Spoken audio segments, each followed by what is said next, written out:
Hello, party people. I'm Leah Renee. This is my podcast. This is just so that when someone searches Leah Renee podcast, this comes up. I didn't come up with a clever name for it or anything. I don't have a Patreon at this point or any way for you to financially support me. This is mostly just for me to ramble a bit if there are people trying to get to know me. I did record a podcast a couple of weeks ago, and I have lost it. So that is lost to time. I recorded it right before I went to Brighton Fringe in England, and I've been back for a couple of weeks now, and it was glorious. I really, really enjoyed Brighton. I'd heard a lot about Brighton, mostly the feral seagulls that will attack you. I didn't have too much of that, but I did have amazing weather when I was there. I was able to run my show, Best Cult Ever, a few times while I was there, and I learned a lot. One thing that's been interesting about trying to advertise this show is you find out people don't really know what they want. For example, I have some music in this show. I play my harp and I sing, but I wouldn't necessarily call the show a musical comedy. It's very brief, but it's a fun little surprise that people get during the show, and I like that. But if I advertise it as musical comedy, most people are going to say, "Ugh, I don't really like musical comedy." I'll give you an example. A couple of months ago, I was hosting a comedy show.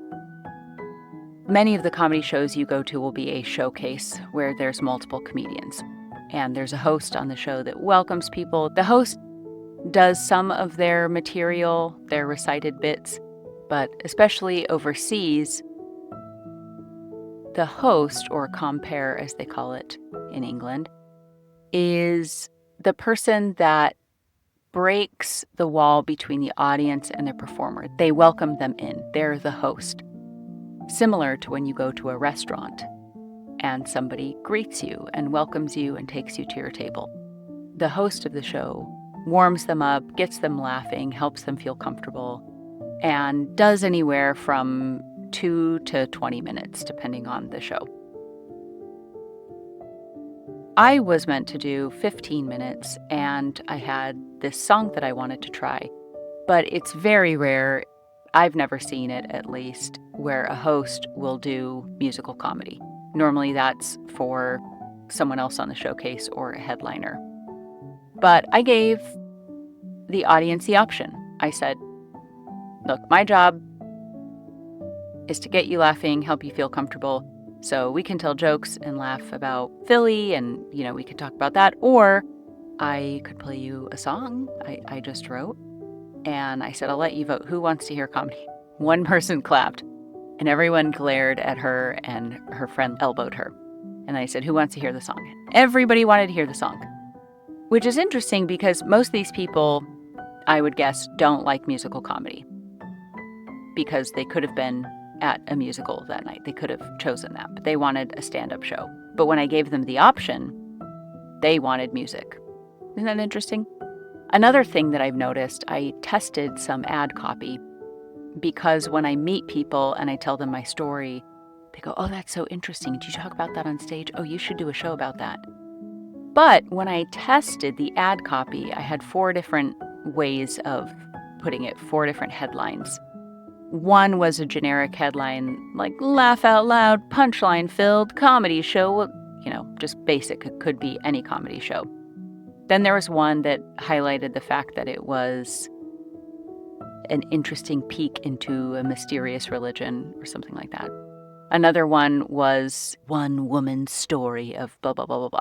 That was the angle that people were telling me to take of, yeah, you should tell your story. And then maybe the other one talked about how it was a variety show that had lots of different stuff. I can't remember. Maybe I only tested 3. But the one that tested the best was the general title, the laugh out loud, gag-filled, punchline dense. That's what tested better. However, when you actually have an audience there, especially if it's confessional, if you advertise a show as confessional, I don't think people find it that appealing. But if you advertise it as a funny show and they think they're going to get jokes about hot dogs, and then you kind of, get low and whisper, "Oh, do you guys want to know? I went on this weird date. Now, do you guys want to know?" And they're like, "Yes, yes, yes, we want to know." So it's weird. People don't know what they want. And I have heard this before. I heard it in Adam Bloom's book, Finding Your Comic Genius. By the way, fantastic book, if there are any comedians listening to this. In fact, I think it'd be fine for people that aren't comedians, but there is a lot of really industry-specific stuff, not necessarily showbiz information, but how you tweak jokes and write them and connect with an audience. So I'm sure if you were some kind of startup bro, you could read it and glean some information, but the people who benefit the most from it are people interested in doing comedy. So apologies in advance, I don't have the reference in front of me, but he quotes, is it Arnold something? And he says, "Give them what they didn't know they wanted." You kind of have to pull them in with a general idea, and then once they're there, read the room and then give them the thing that they want. One of the things that really improved over the week that I did the show was that I found it's very easy for me to be earnest. In fact, this podcast is kind of earnest. I'm sitting in here sharing all my thoughts. But earnest is actually pretty easy. Earnest is a TED Talk. Earnest is saying how it is, maybe adding some inflection that helps drive your point home, varying the tone of your voice or the pacing. That's earnest. Earnest is interesting, but it's not necessarily humorous. Which brings me to the word funny. Funny can mean interesting, and it can mean humorous, and it can be both. Usually things that are humorous are interesting, but not everything that is interesting is humorous. The challenge that I have is to take the interesting things that people enjoy me talking about and not just making them funny interesting, but funny humorous. And that can take a really long time. For example, last year in my Edinburgh show, there were times where I would break off from a regular comedy feeling rhythm and share with them specifics. And the audience would get quiet, but they'd be paying close attention. And I would say, "Sorry, is that too serious? Or is this, are you guys following this?" or something, just to acknowledge that I know I've been like, joke, joke, joke, joke, joke, and now I'm kind of switching. And they would go, no, it's really interesting. And they would nod, which is okay. It's okay that they're interested, but I definitely want it to be funny. I don't know, maybe that's my ego. Probably because I deride life coach, charismatic kind of personalities. And that's not what I'm aiming to be in my comedy. In fact, I am so envious of Blind Boy because he wears a plastic bag on his head. So his identity is shielded. People are not there to look at him, but they're there for what he's saying and for the experience. I wish I could wear clown makeup or something so that who I was on stage wasn't the same person as who I was in real life, because I don't like this pressure to look attractive or be charming or anything like that. I feel that as I age because I never noticed plastic surgery stuff when I was younger, and I'm sure there was just a lot less of it. But I just notice it's like so many women have shiny foreheads, and it's weird because they'll be really skinny, but their face is really round because they've put fillers in them and stuff. I was just watching Only Murders in the Building. Great show, by the way, but Selena Gomez drives me crazy because, she talks like this and, doesn't even open her mouth all the way and doesn't, show expressions. That's one thing about Botox, is that it's harder for people to empathize when they're on it because it paralyzes some of your facial muscles that humans use to read different emotional cues. So you become kind of a flat person when you get too much plastic surgery or fillers or things like that. But as I get I'm in between, I'm I don't know where I am on the attractiveness scale, but it is weird to me because I've been advertising the show and I can get the demographics for male versus female, and it's way more men. And I'm like, are they just clicking on the ad because they want to see my face? That's like, attractively? I don't know. But I'm like, am I that funny? Am I funnier to men or to women? I don't know. Am I funnier to men, to women, non-binary? I don't know, but I don't like this idea that people are clicking on my face because they're attracted to it. I'm not trying to be attractive. I'm trying to be funny. So part of me wants to wear like buck teeth or googly eyes. I don't know. I want to do something. I want to be able to make my own faces. I want it to be my face. But yeah, it's this catch-22, isn't it? It was a very interesting shift to go into comedy after being so devoutly Mormon, because when I was Mormon, I was earnest about everything. Every moment mattered. I try to emphasize this in my show, and I don't know if I'm doing it well enough, but I've said this before. I used to have a quote on my wall that said, "As if you could kill time without injuring eternity." Every moment mattered. And it's not that Mormons believe in heaven and hell and that you're going to burn forever if you don't do the right thing. But there is kind of an unofficial spiritual sky miles kind of thing going on. You're not really racking up official points in the church's eyes, but you're trying to become a godly person.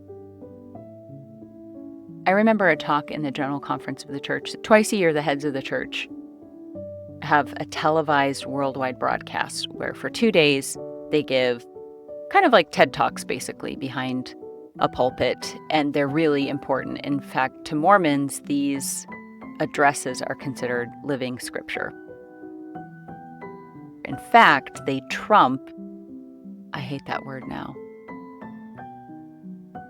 they take priority over old scripture. For example, you may find religions like Seventh-day Adventists, I think, don't eat meat, and maybe specifically pork, because there's a scripture in the Bible that says no. Mormons do eat meat because more current revelation has been given. God has spoken on the issue more recently that meat is okay in the eyes of Mormons. The idea is that when you go to these conferences and the prophet speaks and the 12 apostles speak, they're generally going to align with the basics of Mormonism, which are pretty mainstream Christian stuff. Love your neighbor, love God, be obedient, serve, be clean, those kinds of things. Those are pretty normal. But specific guidance on things, take, for example, alcohol. Current Mormon leaders have forbidden alcohol. However, if you look in the scriptures, the first miracle that Jesus did was bartending. He turned water into wine. So alcohol was okay in Jesus' day, but it's not okay today. That's an example of modern-day revelation taking over past revelation. But one of these conferences, one of the 12 apostles gave a talk where he said that you needed to live your life close to God, because then the Holy Spirit would guide you. But if you don't live an obedient life, then the Spirit can't guide you. And in those moments, you can make big mistakes that hurt you. So, taking the alcohol example, God has said no alcohol. If you ignore that and you drink, you're on your own. The Holy Ghost isn't going to help you. So then you could drunk drive and then maybe hurt yourself or others, get a ticket, perhaps go to jail, have a fine, whatever, right? You have those consequences. But in this particular talk, he said that not only are you accountable for the mistakes you make and the harm you do to yourself, but also the people that you could have been helping had you been living worthy. I interpreted this as a teenager that if I go to a party and there's loud music and alcohol, and I do that instead of, say, reading my scriptures or serving my neighbor, that because I was at that party, instead of reading my scriptures or instead of helping my neighbor, then I am partially accountable for that neighbor that I could have helped that maybe would have found God because I was doing the right thing. So that's an incredible amount of pressure. Not only are you accountable for how good your life turns out, but also accountable for other people's lives turn out. So it's a lot of pressure. I was really intense. And so leaving Mormonism has been so lovely and so freeing because I don't have this heaviness on me. I was so earnest. It was so sincere. And comedy tends to be the opposite. It's very easy to be cynical and be in a space where nothing is sacred and serious. When I left Mormonism, it became hard for me to take things seriously because everything was serious and now everything can be joked about. And I think I just had caring fatigue. I had cared so deeply about the minutia for so long that it was really nice to not care. And I'm sure if any of my Latter-day Saint friends heard this, they would think, it's so sad, and look at her, she's fallen to the dark side, and now she doesn't care about anything. And that's fine if they feel that way. I would have felt that way too when I was a believing Latter-day Saint. Now I'm trying to find that sweet spot between caring and being respectful, but also saying what I want to say and not worrying about it. Sometimes I tell people that the reason I didn't go into comedy sooner was because I felt like it was incompatible with Mormonism. And part of that is because of the lifestyle. The Mormonism that I was raised with was very women stay at home and have as many children as you can. That was definitely the message that I heard growing up. I think it has broadened and changed, but it's still in the teachings. I could still go to one of these general conferences and pick 5 talks where they emphasize women being mothers and how that's a prime responsibility. And the comedy lifestyle often requires you to travel a lot, especially when I was a teenager. You didn't have podcasts, you didn't have social media. So there wasn't a way to grow as a comedian, or perhaps I would say to make money, or perhaps to make it a career, because it was always in person. There were very few ways that you could write or perform without having to travel great distances. So obviously, if you're pregnant, if you have little babies at home, the comedy lifestyle isn't very compatible with that. One thing I am really glad that I got to do, and glad that I felt the way that I did at the time, was I was able to be home with my babies. And this is no judgment on people that can't, but there's a lot of science and research around attachment theory. Gabor Mate is a great person to, if you're not familiar with attachment theory. But basically, it's the idea that when your baby cries, you answer. That it's new, scary world, they're trying to make sense of it, but they learn from day one, if I'm hurt, someone will help me. If I'm scared, I will be comforted. If I'm hungry, I will be fed. And that creates a secure attachment style. Now, it doesn't have to be the mother staying at home. Fathers can be attached, grandparents, caregivers. You can have attachment. Attachment doesn't have to just come from the mother. However, to pay someone who is qualified and conscientious and attentive at that level is quite expensive. So I chose to have babies and stay home with them at the behest of my career, because I wanted, especially from 0 to 3 for each of my kids, to be there so that they had a secure attachment style. Again, I'm very privileged. This is not a luxury that a lot of people have, and so I'm not trying to shame anybody who chose something different. For me, I think it was important because my parents divorced when I was 3. My mother moved to Ireland, and it messed with my head a lot as a kid. And I determined that when I became a mother, I would be there for my kids. I would break the cycle. And now that they're older, I do have a calm feeling about their adulthood because I was there when the cement was wet. So if my kids struggle with something, I have the knowledge, nope, I was there. I breastfed you as long as you wanted to breastfeed. I didn't wean you early. I didn't do cry it out. I picked you up when you cried. Maybe too much. Maybe I was a bit of a helicopter parent. I'm not sure. I don't think it's possible to helicopter parent infants. I really don't. I don't think they're doing it to manipulate you or anything. I'm not going to go on record on saying when I think kids can handle it, but I think it should be a very gradual transition from answering all of their cries to letting them figure things out. But I definitely am not on board with newborns figuring it out, of wrapping them up and putting them in a dark room by themselves and then just letting them cry it out. That's my own personal thing. See, I'm being earnest. I'm being earnest. Earnest alert. Wee-oo, wee-oo. I think the reason that I get grumpy about this is because I know women who were stay-at-home moms. It was their life. It was their identity. And they would read this horrible book called Babywise. And they totally had the capability, the fortitude, enough sleep, enough food, whatever, to attend to their baby's needs, but they didn't because they thought I would be spoiling them. So that's probably why I bring this up. It's not to shame people that don't get to spend as much time with their baby as they would like.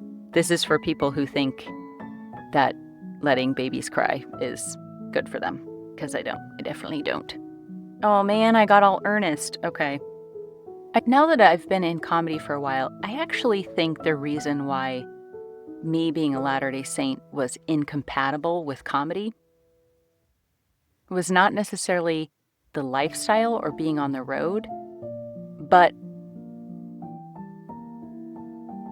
the whole idea that comedy can be this creative platform where you say the thing you really want to say.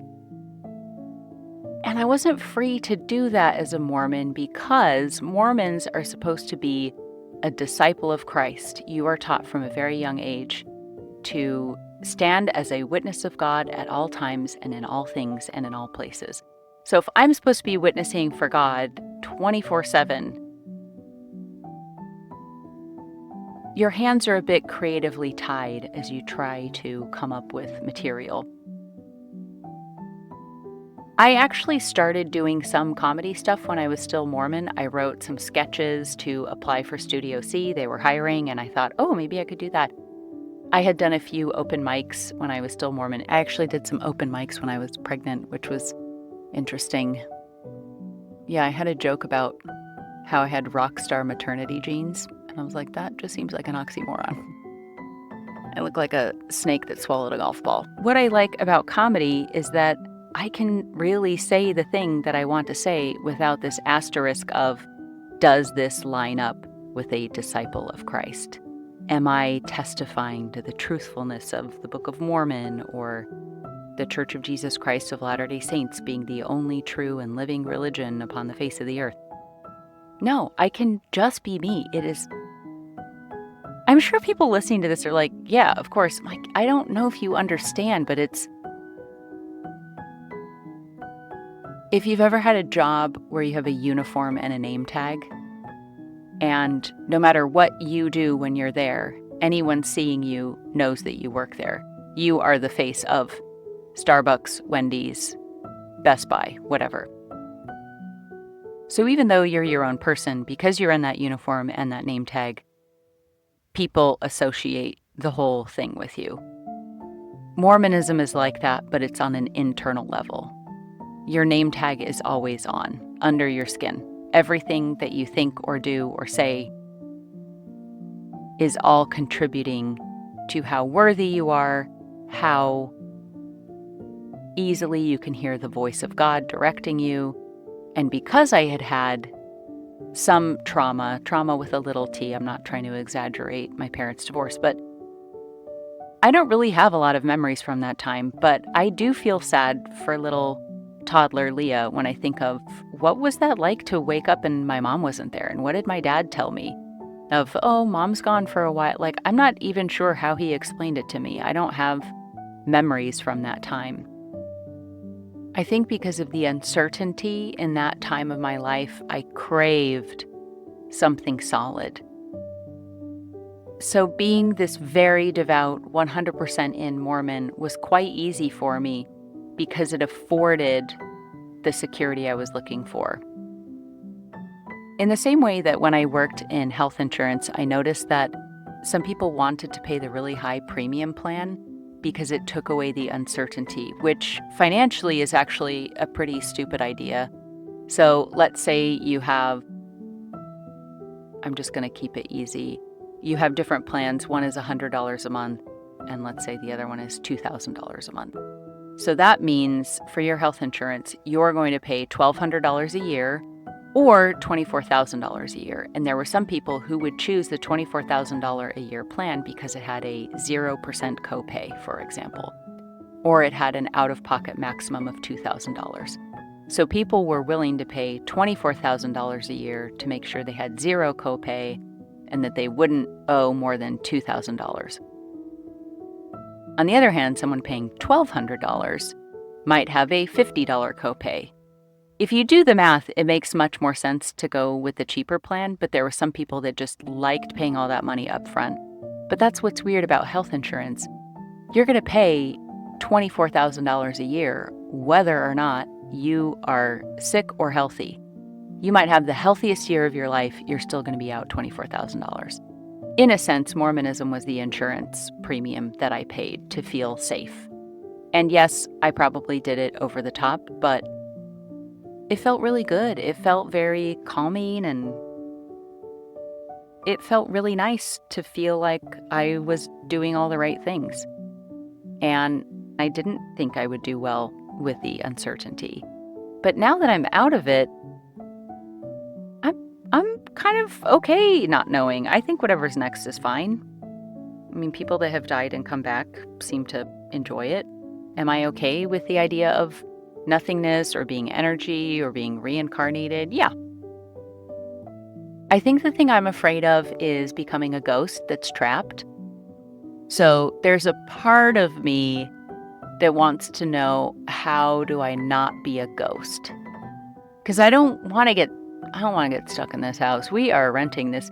Can you be a ghost if you rented the house? There's a comedian in Philly that has a joke about ghosts being in old houses but not in apartments. I don't know, maybe by renting this place instead of buying it, I won't be a ghost here. Maybe? I don't know.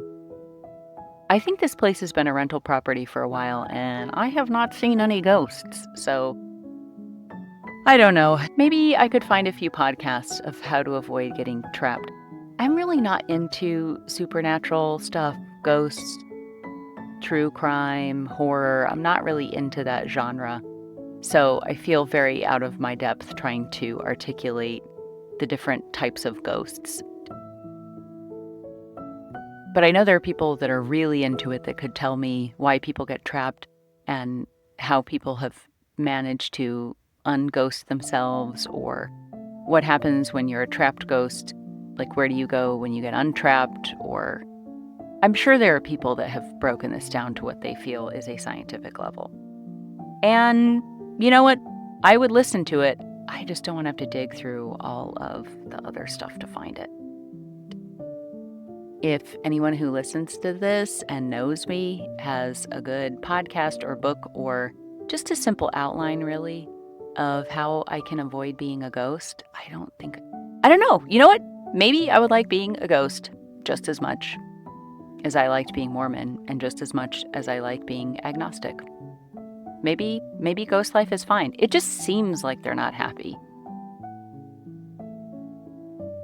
Maybe we're projecting that on them. Maybe ghosts are fine. Maybe it just weirds us out that we can see through them. Maybe people can only see sad ghosts. Maybe there's lots of happy ghosts and we just don't see them. Maybe there's a lot more Caspers. Mormons believe in ghosts. In fact, one of the weirdest things, here's a weird thing from Mormonism. Brigham Young, who, by the way, horrible person. I'm going to go on record as saying horrific train wreck of a human being. Disgusting. I never looked into Brigham Young. That's the thing. When you're Mormon, you're not encouraged to find anything that is contrary to what you've been taught. It's very frowned upon. And because I was happy and secure, I never bothered to look into church history outside of what was presented to me. And so in finding Brigham Young, holy scheiße, he was bad news bears. Do I get into it? I just listened to a 6-part series on Mormonism from last podcast on the left, and I think that's why I got into the ghost stuff, because they do a lot of true crime and paranormal. I don't listen to their podcast. I heard them do a guest spot on another one, and that's how I found them. But yeah, Brigham Young said that the spirit world is on this earth, so essentially when you die, you're still here, and you exist here. Which would make Earth really crowded and means that in this little recording closet that I have, that there's probably like 3 people in here. I can't see them, maybe because they're happy, I don't know. But the spirit world being on this earth isn't that interesting? Because, the stereotype is that you go float on a cloud and play a harp, or you're in a, scary fire-filled cave with pitchforked devils poking you and torturing you. Nope. Apparently, people just wandering around these streets. We can't see them. Yeah, now Brigham Young, oh my gosh. Apparently, Brigham Young had 70 pounds of clothes when he died. He also died in a really yucky way. He had gross gastrointestinal stuff like hemorrhoids, and he died puking and vomiting. He was just a big, old, fat, yucky guy. Yeah. I said it, Mormons. I'm sorry. I can't believe Brigham Young University is still named after him. He was a racist who believed in blood atonement and slitting people's throats and was a misogynistic pig. I'm sorry. My husband wants me to be respectful, but I'm like, nope, gross. Gross, gross, gross, gross, gross. I will not say who, but I have a true believing family member whom I remember them years ago when I was a teenager saying how grossed out they were when they found out, I think as a teenager, that, so Brigham Young had a ton of wives, 57 or something. He had a lot. He had a ton of wives. And his favorite ones got little houses, and sometimes they didn't know where Brigham Young was, and they needed him for profit stuff. So they would look at these little cabins that he had for his wives, and he would put his shoes outside of the door. So that's how they knew where he was for the night. Was his shoes would be outside of the house where he was. Gross, big old fat, yucky, Henry VIII yucky man. Blah, blah, blah, blah. Polygamy has always grossed me out. I've always hated it. It's never felt right to me. It's always felt disgusting. And that's another thing that I like about leaving Mormonism is that's the thing. I can diss on polygamy on stage. I can say anything I want about polygamy now that I'm not Mormon. But if I was Mormon, I would feel like everything that I said had to be pro-family, pro-God, pro-whatever the church was teaching. I've actually wondered if I could get excommunicated for some of the things that I say, even on this podcast, because I technically have not had my name removed, but I'm also not practicing it. The church doesn't typically go after people that aren't practicing it anymore. They usually just go after what we might call apostates, people who are openly speaking against church leaders and practicing the faith. If you were a Mormon that went to church every Sunday, but they found out you were smuggling drugs or running a child trafficking ring or something, you would get excommunicated because that's no bueno for the church.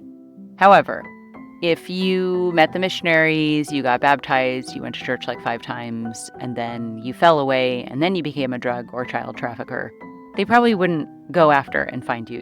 If you're not really on their radar, I don't think they go after you. So I don't even know if I'm on their radar or not, but if you want to excommunicate me for saying Brigham Young was a pig, go right ahead. I stand by that. He did some pretty incredible things like settling a desert. But he did it with an iron fist. And it's things like this that I'm like, yeah, of course Mormons are okay with Trump. Brigham Young was a Trump. I just never saw it before. Mormonism was always so fun and nice, and people in the faith are so kind, and so it was easy to stay in it. But then when you zoom out and you look at the history,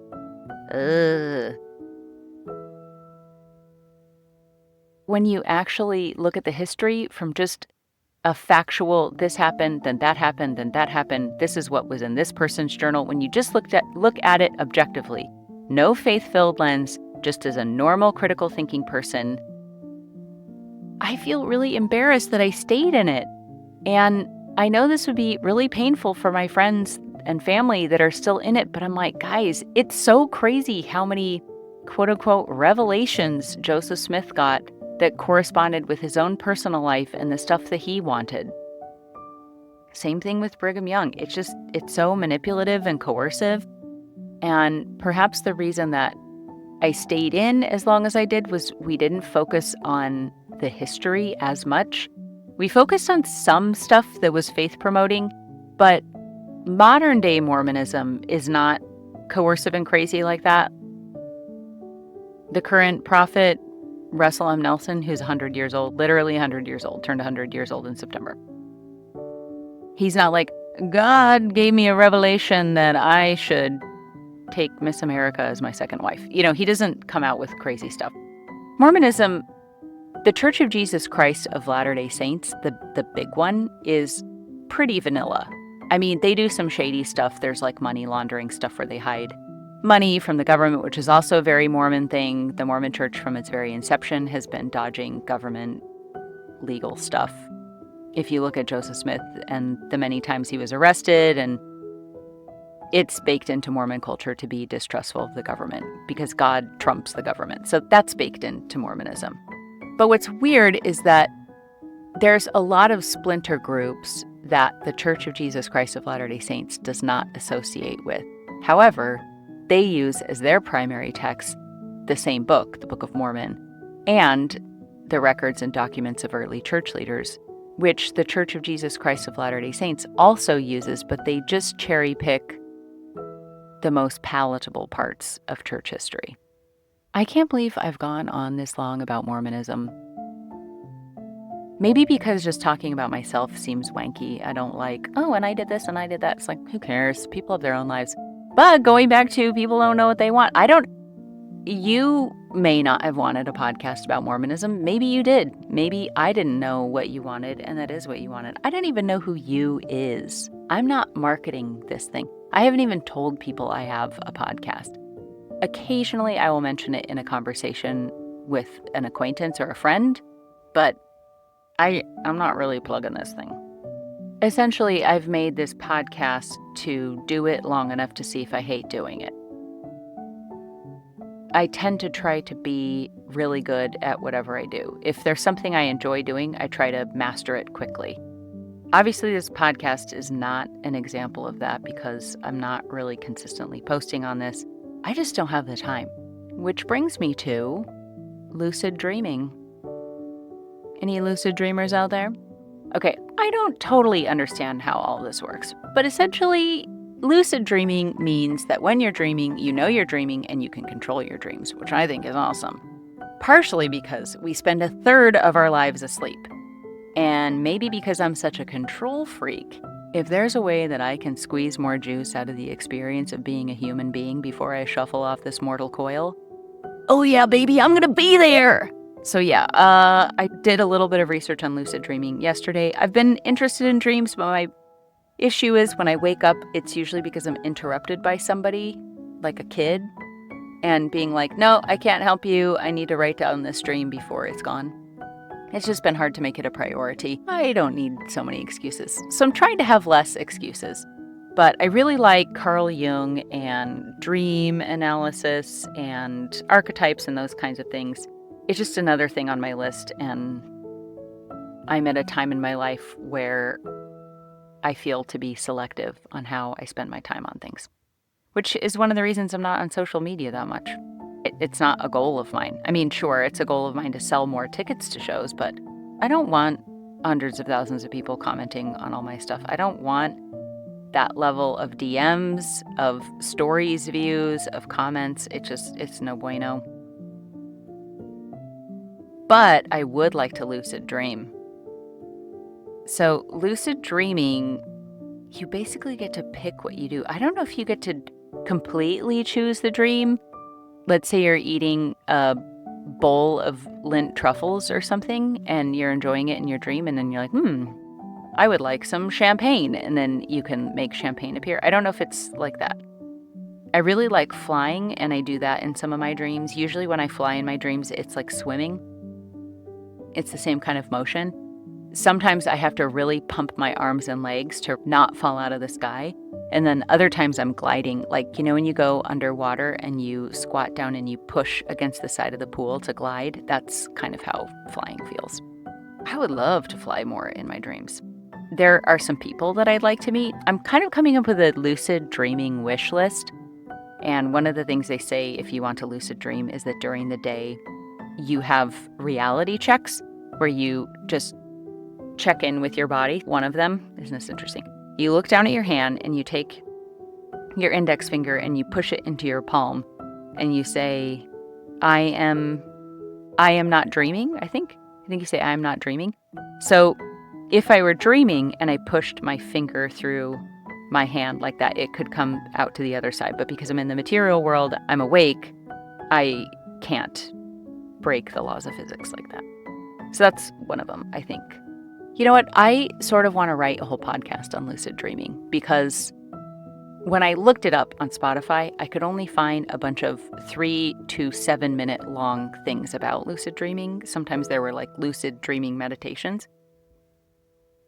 I'm sure How Stuff Works. That's a podcast I haven't listened to for a while. I'm sure they've probably done one on lucid dreaming. Maybe the search algorithm just isn't that great.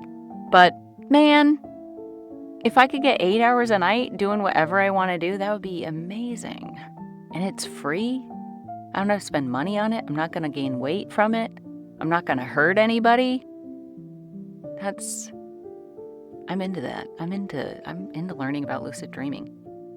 Okay, at this moment, I kind of do wish that I had followers or listeners and that I did this on a consistent level and I promoted it because I'm genuinely interested if anybody that I know lucid dreams and has some tips.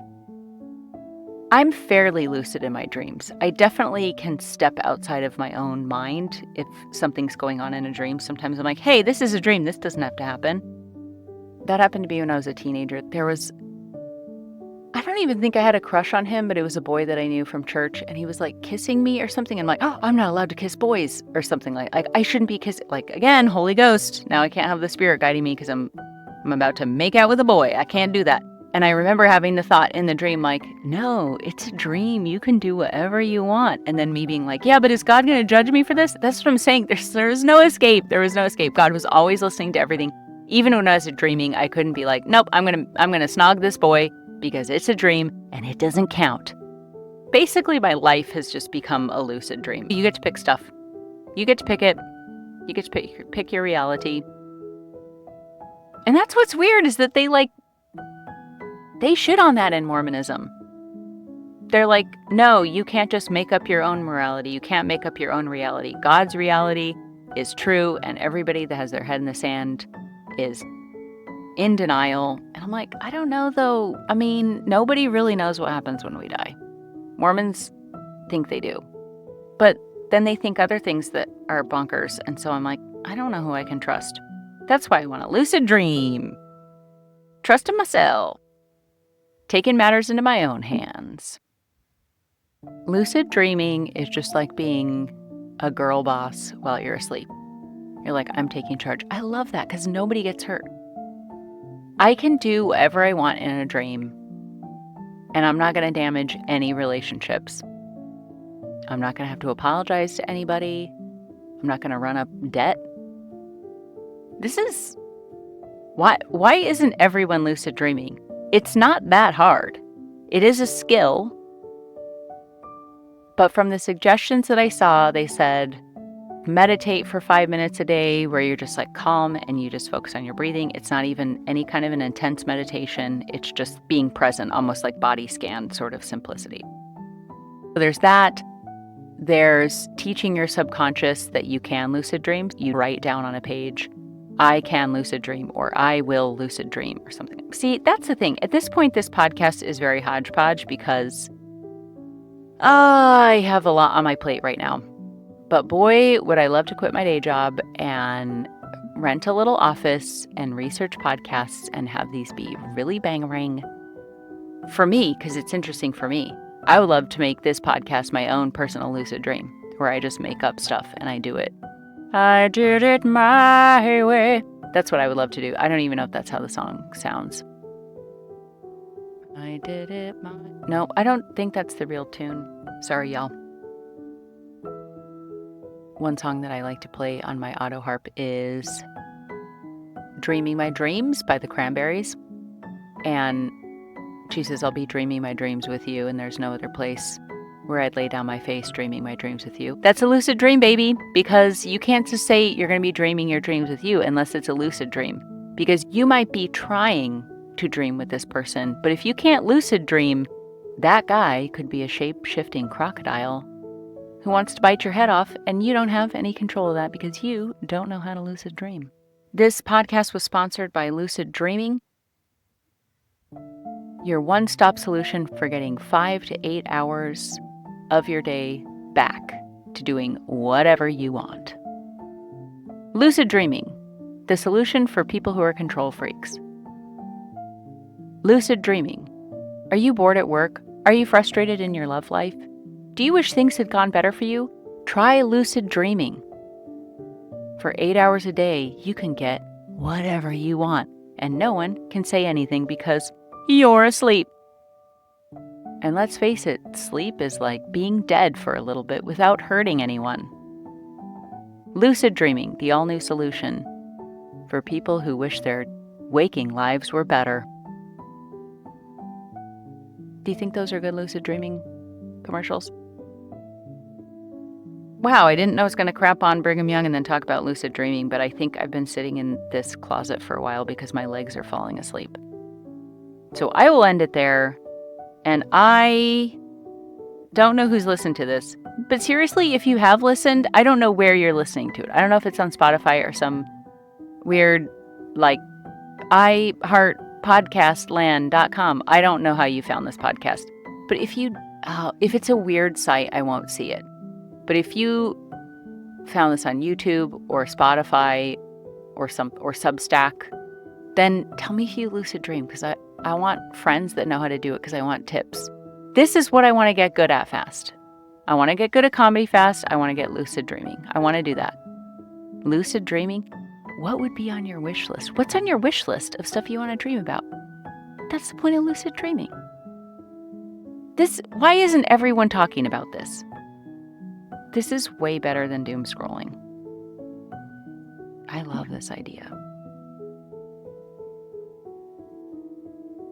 All right, lucid dreamers. That's it for me. Sorry I've been sassy. I will be back at some point.